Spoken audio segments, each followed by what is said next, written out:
Olá, galera do curso de Fundamentos Bíblicos. Estamos aqui agora novamente com a nossa segunda parte da aula 4, né? A gente vai tentar fazer agora uma parte prática para demonstrar como estudar a Bíblia com proveito, né? Vamos pegar um texto bíblico e trabalhar nele para a gente aprender de forma prática as três fases que temos que aprender e aumentar o nosso conhecimento da palavra de Deus, né? Lembram que era observar, entender e aplicar, né? E eu escolhi para a gente fazer esse texto agora um cântico que está no livro de Cantares. Eu escolhi esse tema porque eu já escrevi alguma coisa sobre ele, já tinha feito um estudo sobre ele anteriormente, já estava pronto, né? Então ganhei tempo e também porque ele demonstra assim como que a gente entende melhor a palavra de Deus, até mesmo num trecho como esse, que é um cântico, né? Ele, é, ele tem uma certa dificuldade, as pessoas têm uma certa dificuldade para entender essa parte das escrituras, mas ela também a gente entende, a gente pode observar que está ali, né? As mensagens que estão contidas ali e como e quais os ensinamentos que nós podemos extrair, né, dessa passagem das Escrituras. Está em Cantares, ou Cântico dos Cânticos, capítulo 2, versículo 9.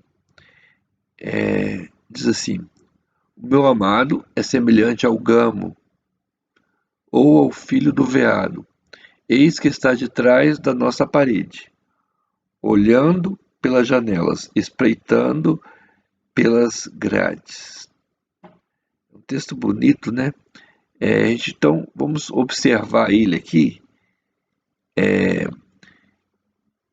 Vamos fazer a seguinte pergunta, né? Quem é o autor? Lembra? Quem é o autor que escreveu esse cântico?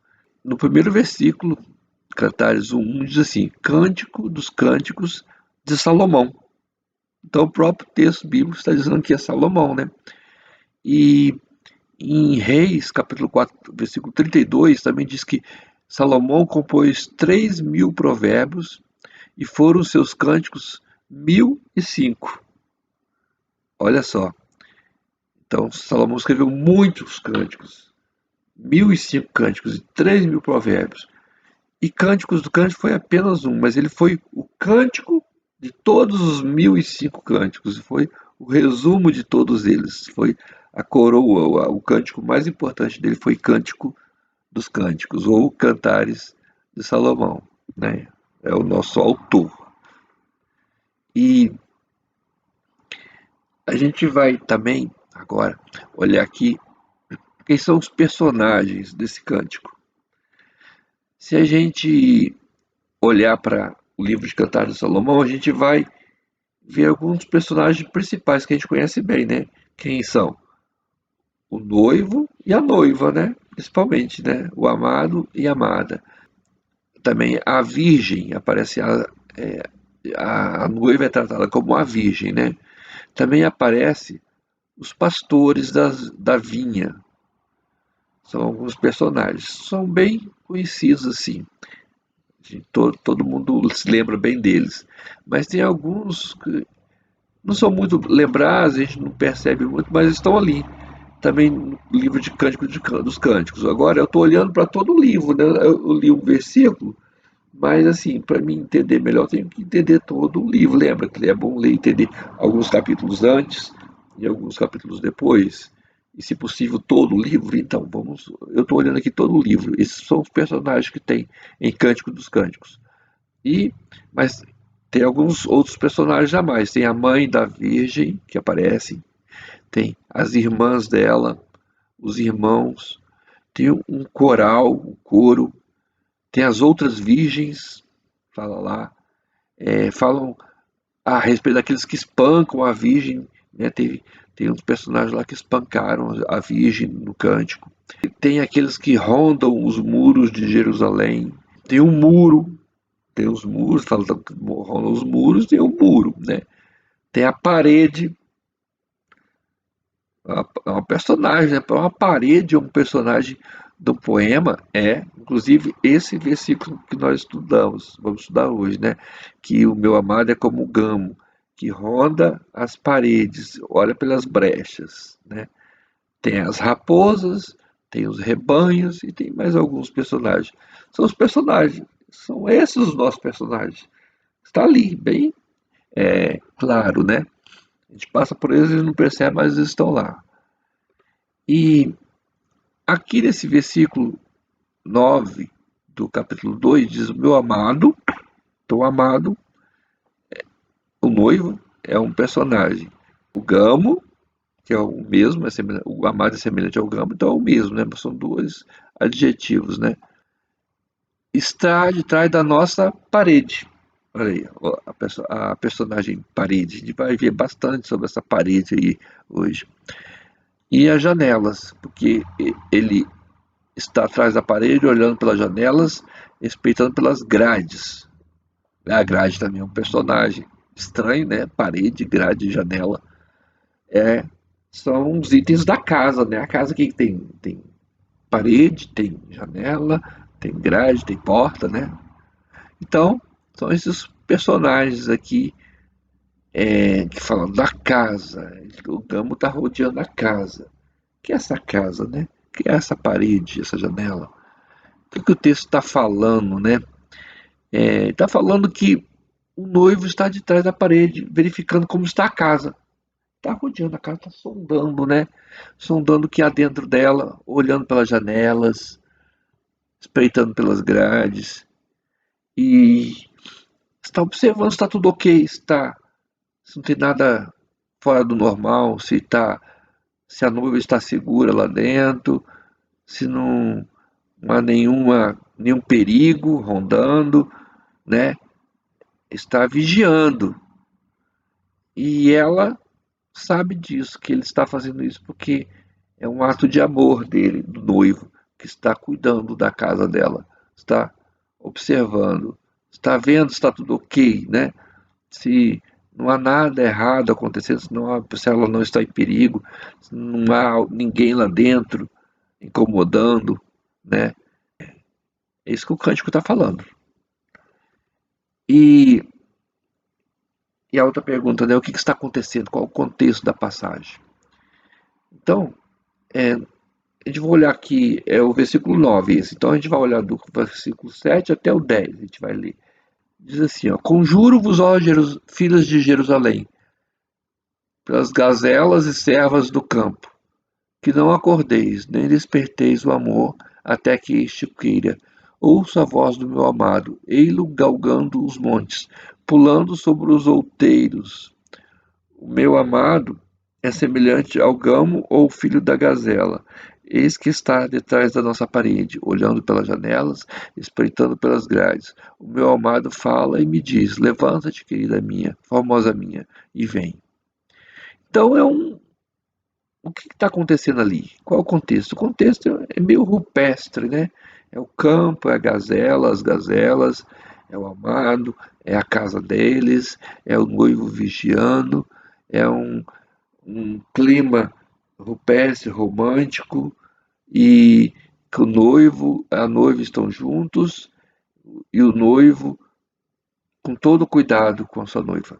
Esse é o contexto. Poema, né? É um poema. E a gente não vai agora tentar entender como é o poema hebraico, né? Tem toda uma característica própria, mas a gente não está preocupado com isso agora. Vocês podem estudar isso depois, né? Procurar livros que interpretem esse cântico para ajudar.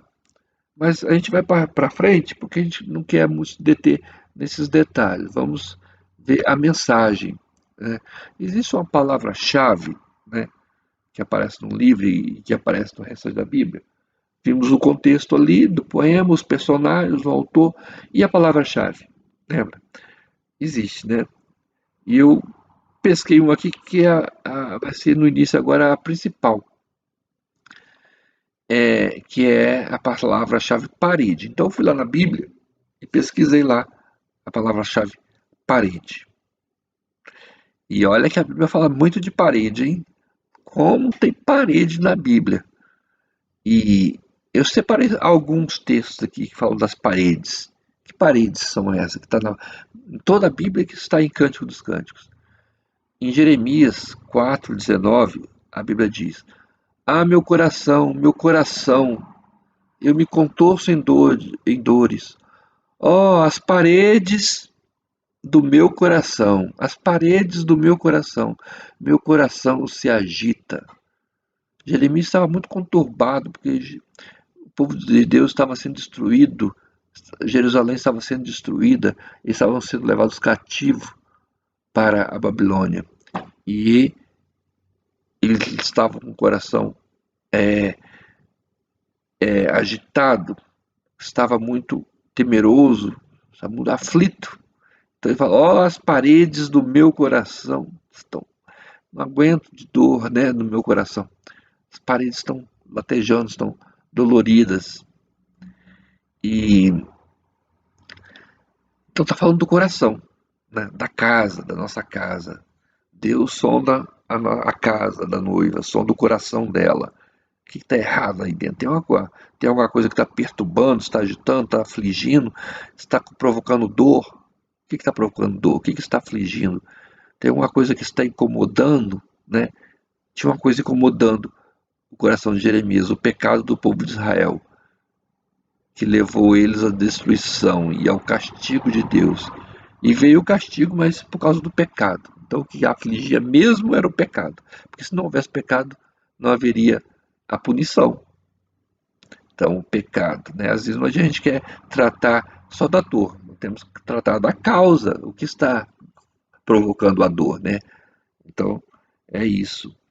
E o salmista Davi diz assim, ó: Examinai-me, Senhor, examina-me, Senhor, e prova-me, esquadrinha minha mente e o meu coração. Salmo 26:2. Então, Deus é aquele que examina os corações, né? E quando ele encontra pecado, malícia, né? Ele diz na palavra dele assim, ó, de forma firme e severa, mas com amor, né? Lava o teu coração da malícia, para que sejas alva. Até quando hospedarás contigo os teus maus pensamentos? A tua iniquidade, de tão amarga, te chega até o coração. Jeremias fala isso para o povo de Israel. Então, lava o teu coração da malícia, né? Devemos orar como Davi: esquadrinha a minha mente e o meu coração.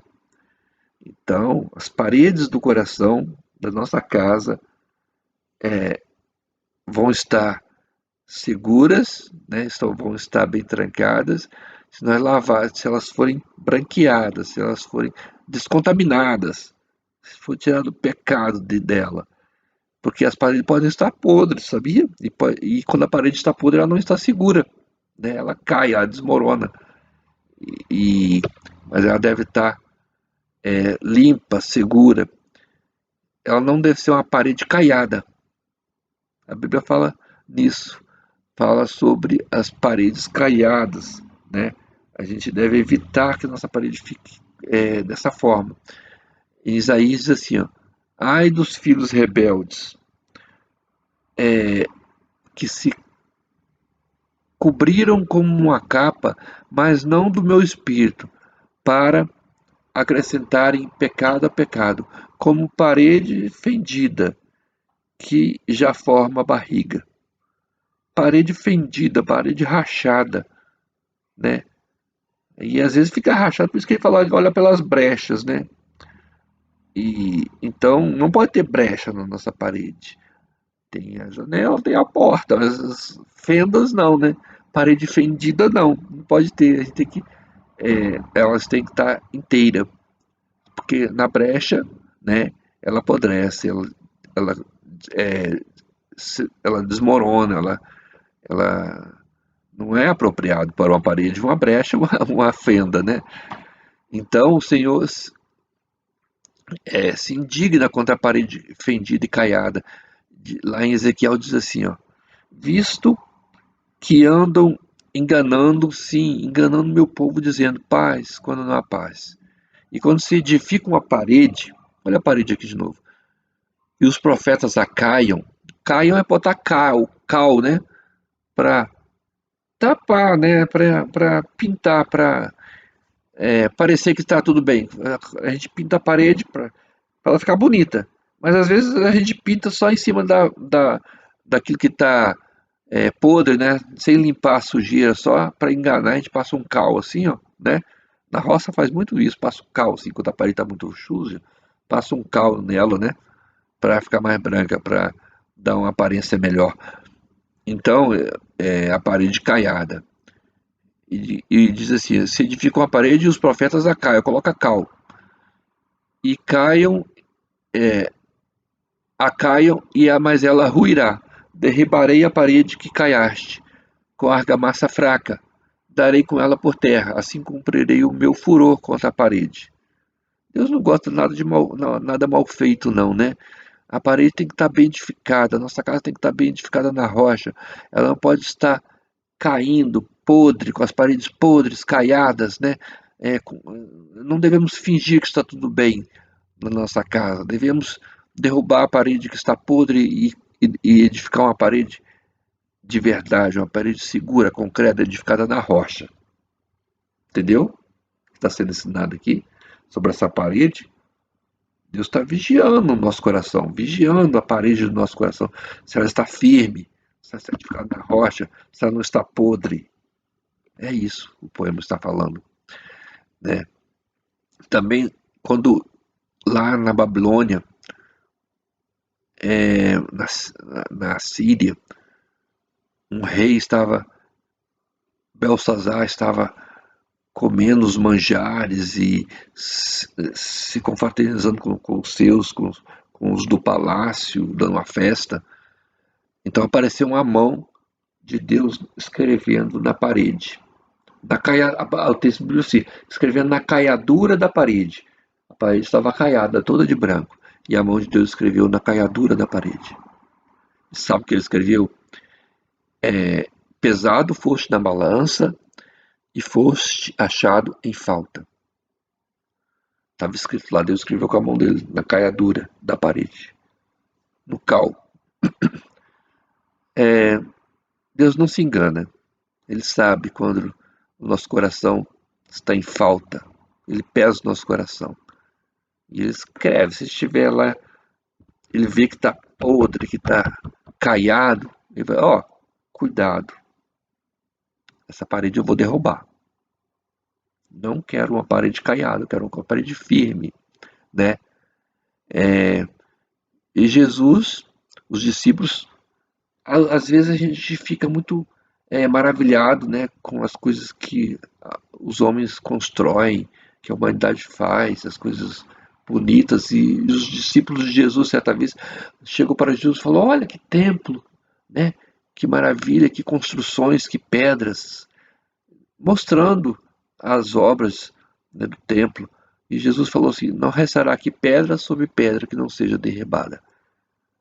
Então, Deus não se maravilha com as obras dos homens, né? Mas sim com o edifício, a obra dele, que somos nós, a igreja verdadeira, não a religião, não os templos humanos, não aquilo que os homens fazem, mas a obra dele em nossas vidas, que é firme, que é boa.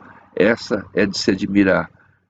Quando Deus edifica a nossa vida, quando nós somos edifícios de Deus, com paredes firmes, apoiados na base firme que é Jesus, na rocha. Isso sim. E Paulo, eu estou falando aqui os textos que está falando da parede, né? Então, tem um outro texto em que Paulo fala para o sacerdote Ananias, né? Ele repreende Ananias pela hipocrisia dele.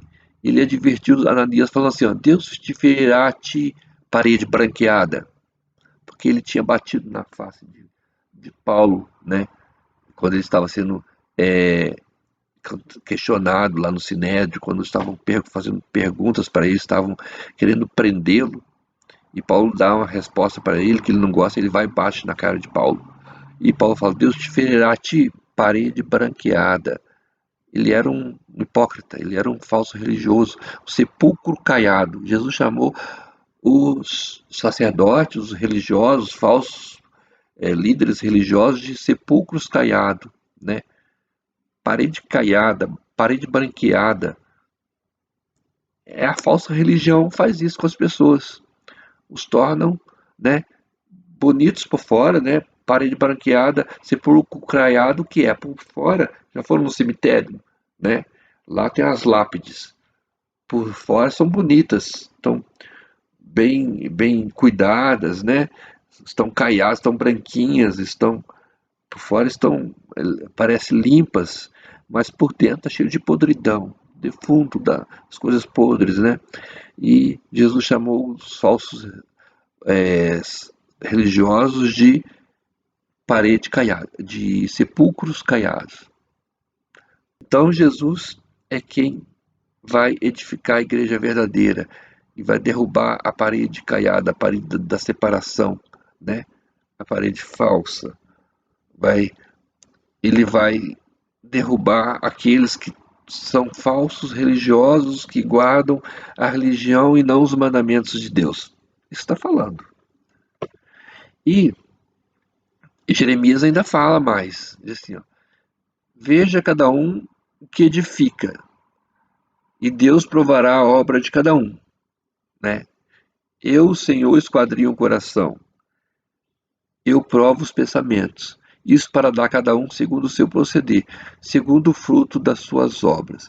Então aqui está falando das obras, né, do coração, da nossa casa, daquilo que a gente edifica na nossa vida, né? Ele esquadrinha, ele ronda, ele sonda, né? Ele testa a gente para ver se está tudo ok, né? Se a morada está firme, ele cuida da nossa casa, do nosso coração, da nossa vida, e ele esquadrinha o nosso coração. É isso que está dizendo o poema. Como que ele chegou a essa conclusão? Porque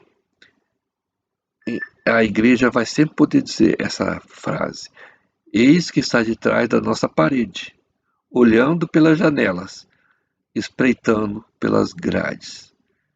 Essa palavra-chave, a parede, ela está em toda a Bíblia. Está aqui, falando da casa, né? Então a gente pode entender muito facilmente com os outros textos da palavra de Deus, com os outros livros da Bíblia, o que esse poema está dizendo, né? Está falando que Deus é zeloso, ele cuida de nós. E, portanto, qual o assunto principal, então, da passagem? Que Deus sonda o coração, não é isso? A gente observou, né? Tudo aquilo lá que eu falei, os textos, né? Os personagens, a parede, né? O amado, a noiva, a casa, aqui está no poema. Observamos também a palavra-chave, a parede, o coração também que aparece, né? O edifício de Deus. Não aparece tudo no poema, mas aparece nos textos que estão, né, acompanhando a mesma ideia. E então qual é a mensagem? Que Deus sonda o coração, está claro, né? Deus sonda o coração, está ao nosso redor, sondando nosso coração, olhando pelas brechas, pela porta do nosso coração. E por que esse texto está falando disso, né? Pelo um tema principal da Bíblia, né? E daqui de Cantares de Salomão também. Que Deus sonda os nossos corações. Está na Bíblia toda, nos Salmos, né? Fala muito disso, nos Evangelhos, toda a Bíblia fala que Deus sonda o coração. E o poema não poderia deixar de falar disso, né? O cântico dos cânticos não poderia falar que Deus sonda o coração, o noivo sonda o coração da noiva, Cristo sonda o coração da igreja, né? E qual é o objetivo do autor, né? Lembra que a gente tem as perguntas para entender qual o assunto principal da passagem, o que o texto está falando, tratando, por que o texto está tratando disso, qual o objetivo do autor, né? O que significa e os princípios que o texto está ensinando. Então, qual o objetivo do autor do texto, né? O que ele tinha em mente? Ali está falando o meu amado, o texto todo está falando, está exaltando o amado. E uma das características do amado que é digno de exaltação da noiva é que ele sonda a casa.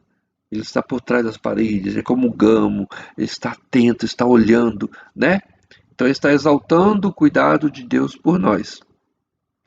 Graças a Deus que Deus cuida de nós, que Ele nos ama.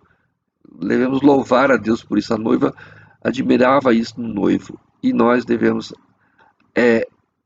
louvar a Deus porque Ele é cuidadoso conosco, Ele quer que a nossa casa seja segura, firme, limpa, habitável, para Ele habitar conosco, né? Então o objetivo é exaltar o cuidado de Deus por nós. E o que significa que Deus é zeloso. Deus é um Deus zeloso, a Bíblia fala isso, né? Ele é cuidadoso, ele é amoroso. Quais são os princípios, então, que o texto está nos ensinando? O princípio do amor de Deus, do zelo de Deus, do cuidado de Deus, né? Em sondar o nosso coração, porque nós somos a sua morada. Nós somos a habitação de Deus. Deus não habita no meio do pecado, né? Mas é um Deus que é santo, é um Deus que é zeloso. E nós somos obras da sua mão. Somos para a honra e glória. Nossa vida deve ser para a honra e glória do nome dele. Então, nossa vida não pode ser alguma coisa falsificada, deve ser uma coisa legítima. Nosso coração deve ter que ser legítimo. Temos que ser servos de Deus legítimos, verdadeiros, santos, né? Para corresponder à grandiosidade de Deus. É isso, né, que temos que entender. Nós observamos lá e temos que entender isso aqui, né? São as coisas que devemos prestar atenção e entender. Portanto, devemos amar a Deus de todo o coração. E a Bíblia fala isso, né? Muitas vezes, eu até pesquisei esse tema, essa expressão-chave, de todo o coração, né? Dá-me entendimento e guardarei a tua lei de todo o coração e cumprirei, imploro de todo o coração a tua graça. Eu guardo de todo o coração os teus preceitos. Então, são muitos textos que falam que devemos estar com o coração inteiro diante de Deus, né? É, amar a Deus sobre todas as coisas, né? De todo o coração, de toda a tua alma, né? É isso que está ensinando. E não, resumindo, aplicando para a nossa vida, né? Já entendemos, já observamos, já entendemos e aplicando como então está a minha vida nessa área, né? Como está meu coração? Como que Deus está vendo meu coração? Como que ele está diante de Deus, né? A pergunta que tem que fazer, como é que você está? Como está seu coração diante de Deus, sinceramente? Você e Deus só. Responde para Deus como está. Faça essa análise, né? Examine-se a si mesmo. Como então eu vou aplicar esses princípios, né, no meu dia a dia?